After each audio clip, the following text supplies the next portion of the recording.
अस्सलामुअलैकुम, hello everyone, welcome back to my channel. तो friend, कैसे हैं आप सब लोग? मैं उम्मीद करती हूँ कि आप सब लोग बहुत अच्छे होंगे और अल्हम्दुलिल्लाह से मैं भी बहुत अच्छी हूँ। तो सुबह के बज रहे हैं 5:30 और हम बना रहे हैं नाश्ता। नाश्ते में बन रहा है भिंडी की सब्जी और रोटी। और नुशैब अभी सो रहा है। और आज है 16 अगस्त। 15 अगस्त को कुछ भी नहीं हुआ था क्योंकि हम लोग कहीं चले गए थे और नुशैब स्कूल भी नहीं गया था उस दिन, तो इसलिए कोई ब्लॉग नहीं बन पाया था। तो आज है 16 अगस्त, तो नुशैब का स्कूल है, तो बना रहे हैं सब्जी। तो चलिए सब्जी काट लेते हैं, फिर मिलते हैं। तो फ्रेंड, सब्जी कट गई है, तो कढ़ाई रखते हैं गैस पे और मस्टर्ड ऑयल डालते हैं और उसमें डालते हैं प्याज और हरी मिर्च और थोड़ी देर भूनते हैं। फिर इसमें डालेंगे भिंडी की सब्जी और भिंडी इसके साथ अच्छे से भुनेंगे और इसमें कुछ भी नहीं डालेंगे। फिर भिंडी भुन जाएगी तब इसमें डालेंगे, आधा भुन जाएगी तब डालेंगे नमक के साथ भी भून लेंगे तो भिंडी तैयार हो जाएगा। और जब तक भिंडी भुन रही है तो तब तक चलिए आटा गूंद लेते हैं और एक तरफ चाय भी चढ़ा देते हैं।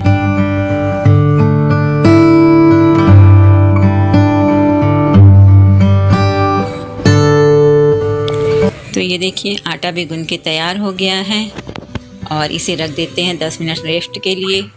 फिर भिंडी देखिए भी ये भी भुन गया है और उधर चढ़ा दिए हैं चाय भी खोल रहा है।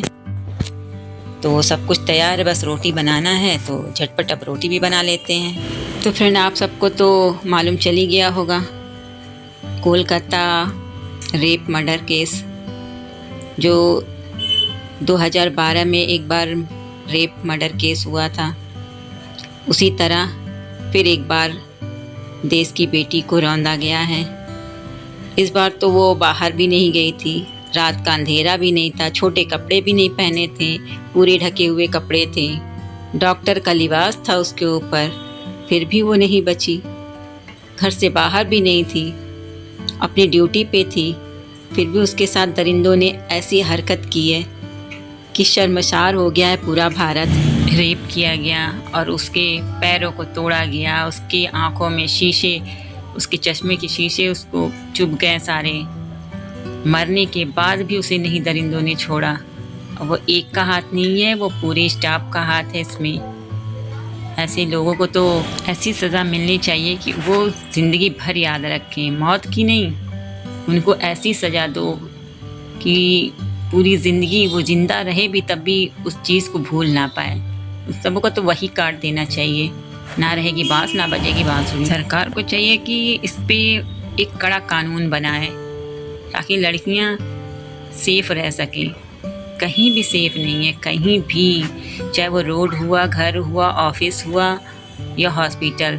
जो दूसरों की ज़िंदगी बचाती थी वो लड़की आज खुद अपनी ज़िंदगी नहीं बचा पाई। सोच के कैसा लगता है कि उस रात उस बेचारी के ऊपर कैसा बीता होगा, कैसे वो सब ये सब झेली होगी, अकेली कैसे लड़ी होगी उन सबों से। ये सोच के भी दिल दहल जाता है कि उसके साथ कितनी बेरहमी से ये सब हुआ। कहते हैं लोग लड़की पढ़ाओ लड़की बचाओ, लड़की पढ़ तो रही है लेकिन बच नहीं रही है, उसे बचाने की ज़रूरत है।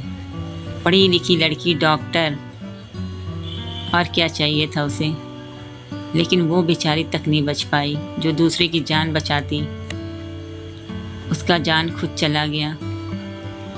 ऐसे दरिंदों को तो फांसी की सज़ा भी कम है, उनको तो तड़पा तड़पा के मारना चाहिए ताकि उसको देख के दूसरों को सीख मिले कि ऐसा कुछ करेंगे तो हमें ऐसी सज़ा मिलेगी। अब तो लोग अपनी लड़कियों को बाहर भेजने से भी डरेंगे।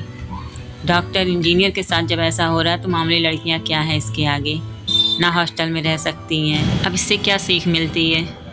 यही कि लड़कियां पैदा ही ना हो। पहले के लोग सही ही करते थे, अपनी लड़कियों को मार देते थे।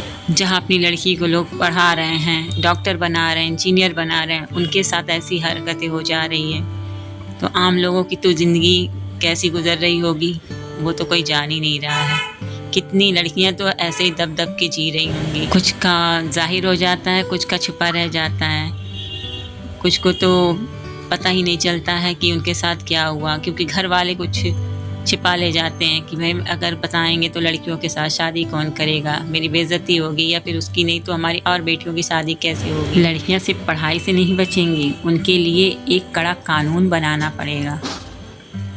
ये ढीली कानून की वजह से ही लड़कियों के साथ इतनी ज़्यादती हो रही है, वो चाहे ससुराल में हो या फिर ऐसी जगहों पे हो। सरकार को इसके लिए बहुत बड़ा कदम उठाना चाहिए, क्योंकि ये ऐसे नहीं थमेगा।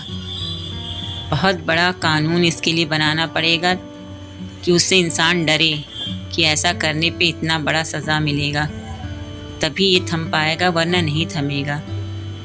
कुछ दिन पहले एक छोटी सी बच्ची के साथ हुआ, तब कहीं रुका नहीं है, कहीं ना कहीं से, चाहे पेपर के ज़रिए, चाहे फेसबुक के ज़रिए, चाहे किसी भी ज़रिए, कहीं ना कहीं के कुछ न कुछ देखने सुनने को मिल ही जाता है कि यहाँ छोटी सी बच्ची के साथ या बुज़ुर्ग के साथ। अब तो डॉक्टर भी नहीं बचे, क्या कहेंगे इसे। ये कानून की लापरवाही है, सिर्फ कानून की लापरवाही की वजह से वो लड़की आज बची नहीं।